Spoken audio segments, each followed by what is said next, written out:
Alright, we're back, guys, for game number 2 of this series. Elena and Clan PaiN up 1-0 in this first match. What are you doing? What are you doing? What are you doing, Broodwar? What are you trying to do right here? So anyway, in the bottom right-hand corner on Aztec, spawning at the 4 o'clock position as the purple Protoss, it will be Insanity Without Limits, Executor, and off to be mistaken with Executioner because I keep on saying that. And in the bottom left-hand corner at the 8 o'clock position, it will be the red Terran Elena for Clan PaiN.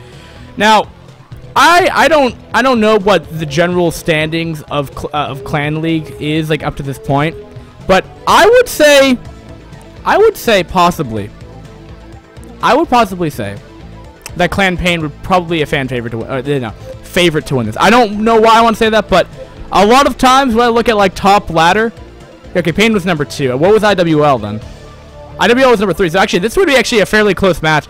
I'm still gonna go with PaiN though, just because if their top players do come out, like they are often top ICCL ladder people, which I mean doesn't necessarily mean they're the best player ever, because there's fish. But I don't know, man. Like I feel like PaiN has will have a fairly easy time taking down iwL. But if you look at it in just the most recent stats,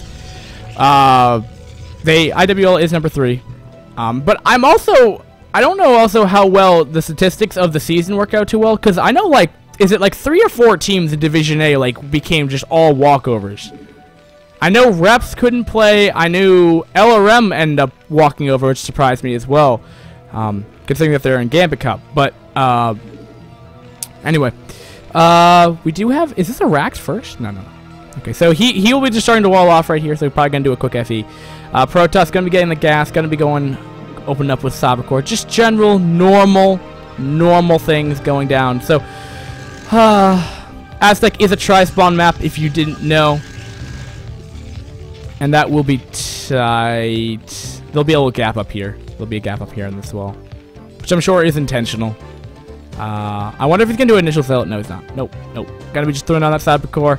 On this map, I mean, Protoss, and it's a reverse rim, so you don't want to get caught under here. So I don't think Protoss really needs to worry too bad, especially if he starts scouting off in the right direction, which I think he would. I think I scout counterclockwise generally. So I don't know. I mean, if they both go at 12, then it might be a little bit more difficult. But I mean, if you're at a Protoss, you have to have the mentality that a 2-fact could be coming. But he's already sending out a zealot right here. Again, Executor doesn't probe scout. He just sends out a zealot to do his scouting for him. So all right, well that's cool. Stylistic choice right here. But I mean, if you're worried about the 2-fact, then you'd probably take an expansion up top, right? Because then you wouldn't want to get contained on the low ground, because even if you have more units, you're still at the low ground deficit. I mean, and what we already saw is that Executor defended off 2-fact pretty easily, didn't take super hard losses when he defended the 2-fact last game. Ultimately, did lose from it though, which was a bit in the mid game, which is a bit surprising considering how horribly he engaged, but. I know you're putting the goon on the top of the ramp right there, so he will deny the scouting. Oh, but will the SCV actually get in, though? Can he stop it? Yes, he will. All right, so the SCV will just run back. No, maybe, no, he's got to get in. He's got to get in. Oh, that's, well, actually, no. He's not going to see anything. Yeah, so he doesn't know if it's going to be a 2-gate or 2-gate goon or not. And it will be a 2-gate goon. So just putting on the pressure right here, and getting up the factor count right now as well. Did this guy go for? Did he just do a 1-rack set kind of gas? Oh, interesting. Yeah, he did the bunker one. The bunker one, but I believe this wall is susceptible to goon range. You put it right here, the goon right here. He should be able to attack the depot. He should be able to attack the depot. Yeah, he can just attack the depot if he wants to. So actually, yeah, it's a little bit annoying. But the tank will be coming out maybe 30, 40 seconds. So shouldn't be too much of an issue. But yeah, he's going to have to actually pull off quite a few workers to actually deal with this. And he's going to continue running. The rally distance actually is a bit bigger on this map. Even if the map looks kind of small, it is a fairly decent sized map. And it looks like he will just do his expansion. Is that another pylon? Yes, it is another pylon. If it was going to be a citadel, that would have been awesome, and we would see some DT action, but that is not the case. And what do we have here? We have an eBay going up right here. And he's going to get siege mode and all this fun stuff. So, yeah, so he's not going full into goon production right now. He's opted to save up for an expansion. Okay. This could have been a lot more interesting if he continued to pump goons at like the rate that he was or he could have done. Because I bet you that he could have broken down this base or killed off a lot of SCVs in the process if he decided to do that. I wonder if that would have been worth it. Because I know I've died when I just tried to go for like the bunker expand. It's just pretty awful. And he's even getting up trying to get up on Mr. Because he still doesn't even know what's going on. He still doesn't know. Alright, he's going to go and he's going to just try to kill off some stuff right here. He's going to try to walk in right here, but SCVs are being pulled right here. And he will not be able to run into there, unfortunately, for him. So that does get picked off right here. And he's just trying to continue to attack these SCVs right here. He's getting a decent amount of them, but is it worth throwing away all of his goons? Tank is in the back starting to siege away. And he did lose 2 goons. 2 kills, 1 kill. So he at least got 3 SCVs, if not more. You as the viewer could decide, because I honestly don't know if that was worth it. But it was entertaining to watch anyway! And he has his robo down. That? Huh. That could be for quick ops, or that even might be Reaver. That could be Reaver right there. Because I think it's like, well, maybe not. Because I always thought you get 3 gateways, right? And then you get a robo, which would be like a 3 gate, and then you get your obs out. But if it's 2 gate, right? Well, does that mean he's gonna get a support bay as well? But he took an expansion at the same time. So he's doing a very, he's doing the sub 7-minute third. Which of course can play into a factor. He probably just wants to get his ob stick out. So never mind. I'm disproving my theory right now. That will not be reused. That is going to be observer tech. So unless I'm wrong even further. But at least I have justified my case of thinking that it is going to be an observer. Am I right? Yes, I am right. I feel good. I feel good right now. I feel good. I called that right. But okay, so that would have been a Jamie moment right there if I didn't call that right. So Terran, again, on Aztec, I don't know what he was thinking. Because loser picks map, right? So, that third is like, this third is not easy to acquire. I mean, look how big that ramp is. I mean, it's a ramp nonetheless, so, I mean, it's easy, defender's advantage, but that doesn't even have gas. No. So, I don't think this is a Terran ramp, but Gunther are going to just try to come in here. That's stupid. That was a mistake. That was a big mistake. He may get 2 tanks for throwing away 800 minerals worth of goons. That was stupid. That was, I don't know what he was thinking there. But anyway, he could go for a counter push here if he wanted to, and that's what he's gonna do. Actually, no, he may be taking this base. I'm sorry. No, this base has gas. Yeah. It's generally where people. Well, this is where Zergs take 3rd gas at least. Or maybe I'm wrong. Maybe I'm wrong on this map. No. You can't take... no. I'm going to shut up. So I'm pretty stupid. But here we go. This is the counter push that I was talking about right here. He just kind of threw away like 10 goons for no reason right here. He's going to push up this ramp. This is going to be rough again. I mean, if he can pull this off... Oh, this base, I kind of totally forgot about this third right here. And that's even more important that he threw away those goons, because then the counter push is even that much more effective, because this base is done. There's no saving this third. Okay, so he's got to forfeit this base in order to get enough units, but this slow push is coming out right here. He's getting up the bunkers, he's getting up the turrets, going to make it pretty difficult. He's going to start shooting away those observers so they will not have a very good vision over this. But continuing to go in here, sieging up. Bam! Bam. What's coming out of the protest? So he's going to get Templar Archives right here. He's got to check up to Arbiters, probably. It's probably his only hope right now. And he could also try to make a shuttle to do this right here. So he's going to go in here. I think Terran should wait a bit. But, alright, Zealot's going to try to come in here. Ooh, the mines all connect, and those 3 Zealots just get instantly obliterated right there. Well, nice setup, nice defense from Elena, or nice counter. What do you call this? Like, positional offensive position? Of mine positioning, whatever the word for this is. It was nicely played. Well played, rather. And Terran gonna take his own third, going for the mineral only though. So they're gonna have a lot of vultures running around the map. Oh, but look at it. Protest gonna be pushing across right here. Gonna be going into the natural right here. We'll be able to probably snipe the third though. And he's gonna be killing off any incoming reinforcements. So, but at the same time though, he's kind of forfeiting his natural because there's nothing here to defend himself. And that might just be game. Unless this small task force of units can actually do enough damage. And he forces the whole reposition of the Terran army, which he actually is doing. So he might just be able to defend his natural, but he's but not before taking massive economic damage himself. And looks like the rest of the army did get cleaned up. Oh, no, they're right here. But without any detection, he could just throw up mines, and these goons aren't going to do a whole lot. And it looks like he's defended his natural. He has stalled enough time. All right. Wow. Oh, actually, I'm quite surprised these vultures haven't been able to clean this up quite yet. I'm very surprised. So, actually, he's going to lose a decent amount of SCVs and mining time because of this. So, well done for Protoss. I don't know if he could come back, because he's throwing away every single unit he can at the Terran right now, trying to exploit what little hole there is to exploit. But, did he just stabilize himself?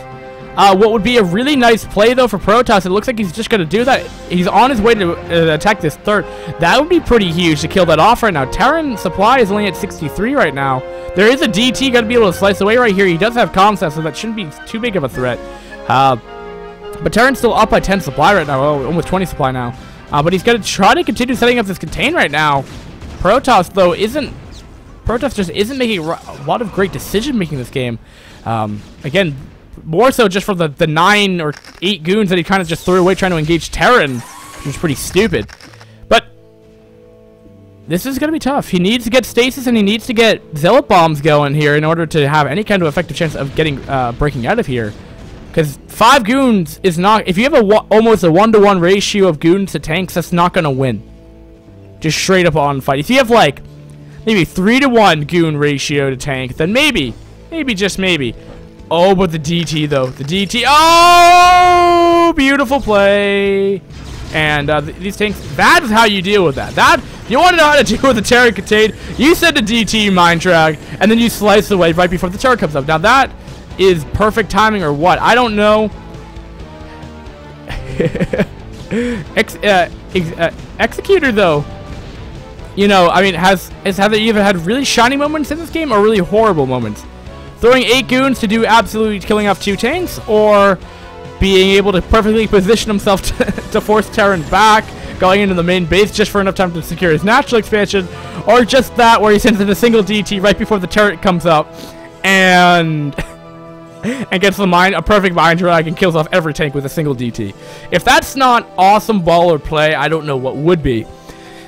But, yes. Alright, we are running 13 minutes in this game. I forgot to add the timer to the overlay. I'll do that after this game. But, yes. Pretty sweet stuff coming out of Terran so far. But Terran's going in here with a lot of vultures right here. Can set up the mines right here. I don't think... there is no observer out right now. At least in this location right here. He's going to be setting up the mines right there. The Pro Blood, though! The Pro Blood! The Pro Blood! Oh, he's not going to get a drag. Oh, that could have been cool. But mine will connect on 2 of the goons on the north part right here. Will be significantly weakened right here. And vultures getting, you know, forcing the probe line back. Still not mining right there, so they will have to come back right now. And Protoss is starting to mine out at the main base, so he will be off at that 1 base economy pretty soon. And Terran just going to continue to get up his factory count right here. And he's mining super happily right here. Now, I'm wondering... Workers... Terran has about 15 more workers-ish. If we're gonna round it, about 15 more workers. So, Pretty tough to come back, and he's off with the 3 bases. So, yeah. Gonna be a little rough. But, third, Protoss try to take a third. You know, it's about his only option that he can do at this moment, unless he's gonna try to rush for Arbiters, but Protoss isn't put in such a hard position right now. I'm not really sure if he can actually come back, but he can try, right? He could totally try. He's getting a +2 Terran? +1. +1 attack. +1 attack. Is Terran gonna take a 4th? Oh, he's gonna take a 4th. I rarely ever see that in TVP. Because just so hard for Terran has such a difficult time just spreading their mech out so thinly that it gets exponentially smaller or greater the more you add to it. Which is why 200 Terran army is so much more, significantly more powerful than a 200 max Protoss army. But, oh, come on, Vultures. Come on, Protoss. I'm kind of rooting for Protoss right here because they're just so far behind. But he's gonna try, and he's gonna come back. He's gotta be the American underdog right here. Even if he's not American, he's gonna do it. He's gonna do it. He's gonna come back from this. Oh, the observer doesn't go down. So what does Protoss have for an option right here? He's getting his he's got to start his Arbiter tech coming up right now. You probably throw that down to that Tribunal like right away. Because he really want to get that Arbiter out as fast as possible at this point in time. And more so, that he just doesn't like die to just massive tanks right here. Because really, there's no hope for Protoss to be any kind of aggressive whatsoever until it probably gets up that 4th base. He's just not going to have the economy to outweigh Terran. Because if Terran does decide to take this 4th, which he probably could, if he wants to play it extra safe, like, Terran's going to have more reproduction capabilities than Protoss, which is what you never want to have happen in this matchup. So I think the best option for Executor is Executor. I don't know how to pronounce his name, but to take a 4th, get the economy going, so he could try to deal with Terran. I mean, he's coming back in supply, but keep in mind that he has no bank, and he has no economy. Versus, well, Terran has no bank, but he's just his economy is going to be so much to that greater of Protoss. So Protoss is going to come in here. He's going to attack this 3rd, which he could do a lot of damage out of this SCV line right here. Coming here, but he's forcing a reposition of mech. But keep in mind, mech is fairly slow right here. And he will force a liftoff right here. He may just get this, though, but he will forfeit his entire army in order to do this, so he's not even going to lift it off right here. But Terran is going to reposition it in such a way that there's really no hope for this Protoss army to reposition and get out of there. There's no going to be an escape route or anything right there. Unfortunately, unlike Dota, where there's a simple escape button called Q, that button does not exist in StarCraft 1 or StarCraft in general. So, I mean, nice play to kill off the CC, but I mean, Terran has this base, which I have failed to recognize. He has this base coming up again, so I mean, if he even wants more minerals, he could decide to take that base if he really wants to. I mean, it is literally a 4-base Terran that will be a 5-base Terran momentarily versus a 3-base Protoss. You still gotta, you know, give him credit for trying to come back. And he is trying to find exploits right here, so he's gonna be attacking this 11 o'clock right here, and he will actually force an entire cancel on that. Might have been a little bit preemptive there, because he probably could have repositioned, but at the same time, he is pressuring right here. Oh, this entire mech army is coming in here. This is just a lot of stuff right here. That's 18 Vultures and probably at least a dozen tanks. So he's going. Protoss stands no chance, even with the high ground advantage. He's just going to steamroll. There's no need to siege mode. There's no reason to siege. There's no reason to put down mines. He can just A-move with his upgrade advantage and just win. This 3rd stands no chance. These goons stand no chance. This natural stands no chance. And this 8 gateway Protoss stands no chance with finally getting +1 at 19 minutes in the game, rather. DT, though, coming in here trying to do what he can. I have lost an entire army because of a single DT before. Does he acknowledge that it is there? He's opting to put down a turret instead of scanning. Alright, whatever. But he will have detection, which is the important factor right here. And if only he got a vessel. There's the vessel. That DT's done. Finally opting to get the turret. So all at one time, he gets the turret finished, he gets the vessel up, and he scans all at one time. We have the Manor Scout. We have the Manor Scout coming out right now. He's gonna try to do what he can with the Scout. Executor will go out in style with the Scout toss. And well done. Well done indeed. So, oh, look at this. We have a little bit of a run-by happening over here. A goon run-by, which I don't generally often say. But he's killing off all these reinforcements, though. Nice, well done, well played. 5 kills on one goon, 8 kills on another. 5 kills. My God, these goons have been going to town, which I haven't been even noticing. So there is little hope. There still is hope for Executor. But unfortunately, this is exactly the reason why you don't want to have happen when you are going against a 2-fact, because this can happen in the early game. You have tanks on this ramp, and there's just no way you're going to deal with this. He has scouts. Can he deal with it? A Goliath can... I believe a Goliath can take out 2. I believe he could probably take out... I think it's a Goliath can take out 2 scouts, believe it or not. Like, that's how awful scouts are. Alright, he's going in here with the scouts right here. 3 scouts versus 1 Goliath. Can he do it? Can he do it? Oh, he's going to go... Oh, these are unupgraded scouts. GG by Executor. Realizes that his little push has finally been thwarted. And his scouts are absolutely worthless. Unfortunately, it is the true reality of that unit. I still believe, though, at some point we will have 1.17.1 version update for balance for Protoss. But we'll finally give scouts a buff. I'm still hoping on it. I'm still hoping on Mass Scout will be a viable build someday. But anyway, so Clan PaiN will come out head up 1.1 set above Clan Insanity Without Limits. So good stuff. So we'll go into our next set after this brief intermission where I just set up the overlay, guys. Thanks for watching iCup StarCraft TV. Has been your host and caster iCup Fitz. Hope you guys enjoyed it, and see you guys in 3 or 4 minutes.